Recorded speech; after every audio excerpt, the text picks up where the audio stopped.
हो चुका था। कुछ सेकंड पहले तक वो हमारे साथ खड़ा था, लेकिन अब वह कहीं नहीं था। मैं, रोहित, अमन और दीपक डर के मारे कांप रहे थे। पूरा स्कूल बच्चों की हंसी से गूंज रहा, लेकिन वहां कोई दिखाई नहीं दे रहा था। सोनू, मैंने जोर से आवाज लगाई, कोई जवाब नहीं। फिर दोबारा सोनू। इस बार स्कूल के सबसे आखिरी कमरे से एक धीमी आवाज आई, मैं यहाँ हूँ। वह सोनू की आवाज थी, लेकिन अजीब लग रही थी, जैसे बहुत दूर से आ रही हो। हम चारों टार्च लेकर उस कमरे की तरफ भागे। कमरा स्कूल के पीछे वाले हिस्से में था। वह कमरा हमेशा बंद रहता था। गांव वाले उसे पुरानी कक्षा कहते थे कि 25 साल पहले वहां कुछ भयानक हुआ था, लेकिन कोई खुलकर बात नहीं करता। दरवाजा आधा खुला हुआ था, जैसे कोई हमारा इंतजार कर रहा हो। हम अंदर घुसे। कमरा खाली था, लेकिन बीच में एक पुरानी लकड़ी की मेज रखी थी। उस पर एक पुराना हाजिरी रजिस्टर पड़ा था। रजिस्टर अपने आप खुल गया। हमारे हाथ पांव ठंडे पड़ गए। पन्ने अपने आप पलटने लगे, फिर अचानक रुक गए। एक पेज पर, उस पेज पर बच्चों के नाम लिखे थे, लेकिन सबसे नीचे नए नाम दिखाई दिए, रोहित, अमन, दीपक, निखिल और सोनू। हमारी सांसें रुक सी गई। यह कैसे संभव हो सकता है? यह रजिस्टर 25 साल पुराना था, फिर हमारे नाम इनमें कैसे हैं? तभी कमरे का दरवाजा अपने आप बंद हो गया, एक धड़ाम की आवाज के साथ। कमरा पूरी तरह अंधेरा, चारों तरफ सन्नाटा। अचानक कमरे के कोने से रोने की आवाज आने लगी, बच्चों की, कई सारे बच्चों की। टार्च की रोशनी घुमाई और जो दिखाई दिया उसे देखकर हमारी चीख निकल गई। कमरे के कोने में लगभग 20 बच्चे खड़े थे, पुरानी स्कूल यूनिफॉर्म में। उनके चेहरे पीले थे, पूरी तरह उनकी आंखें सफेद थी, और हम सब देख रहे थे। दीपक डर के मारे बेहोश हो गया। रोहित रोने लगा। मैं भी पहली बार पूरी तरह टूट चुका था।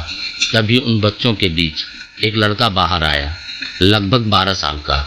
उसकी गर्दन टेढ़ी थी और चेहरे पर एक अजीब मुस्कान।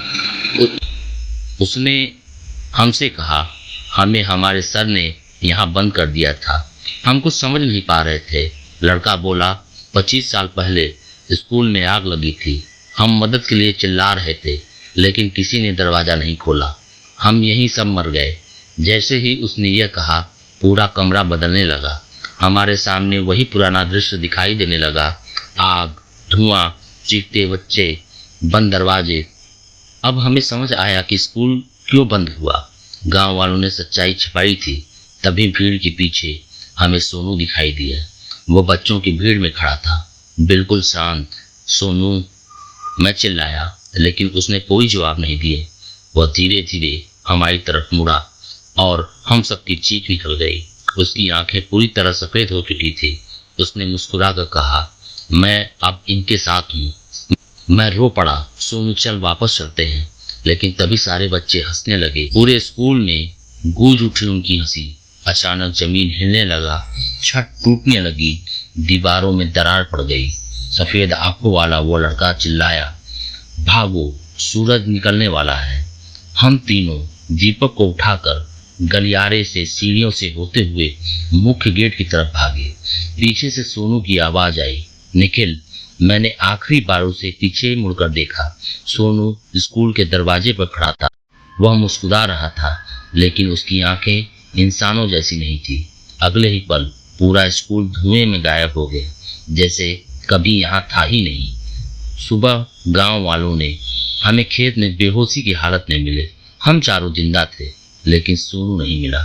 पुलिस आई, तलाशी हुई, कई दिनों तक खोज हुई, लेकिन सोनू का कोई निशान नहीं मिला। मामला लापता घोषित कर दिया गया। आज उस घटना को 8 साल हो चुके हैं। मैं कभी उस स्कूल की तरफ दोबारा नहीं देखना चाहता था, लेकिन कहानी यहीं खत्म नहीं होती। 3 महीने पहले मैं अपनी पुरानी वीडियो देख रहा था, उसी रात की।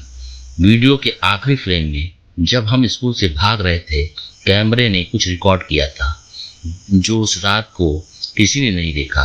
स्कूल के दरवाजे पर सोनू खड़ा था, उसके पीछे 20 बच्चे खड़े थे।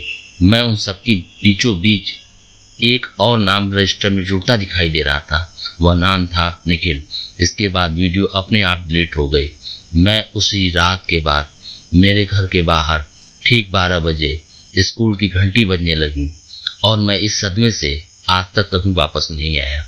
अगर आपको ये कहानी अच्छी लगी हो तो चैनल को सब्सक्राइब कीजिए। अगर आप कोई अपना अनुभव साझा करना चाहते हैं तो प्लीज़ कमेंट में आप यस लिखिए। हमारी टीम आपसे संपर्क जरूर करेगी।